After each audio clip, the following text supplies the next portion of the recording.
Akala mo ang kalaban mo lang ay math? Hindi.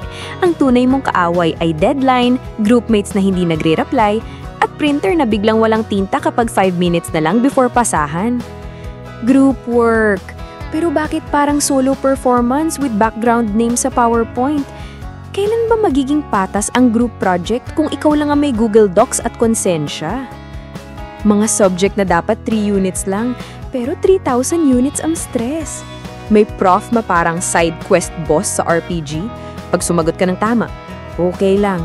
Pag mali ka, yan ang problema sa mga kabataan ngayon. Sir, tanong lang po yun, hindi po debate. Break time? Saan banda? Kasi ang break ng estudyante minsan ay 20 minutes na lang. 15 minutes mo pang ginanit sa pila ng photocopy, 5 minutes sa pagpapanik sa next class. Mas nakakapagpahinga pa yata ang mouse sa computer shop kaysa sa akin. Pero ito pa rin tayo. Pumapasok kahit puyat. Naka-uniform kahit wala ng plansya. May dalang ballpen na walang tinta pero may pag-asang makapasa.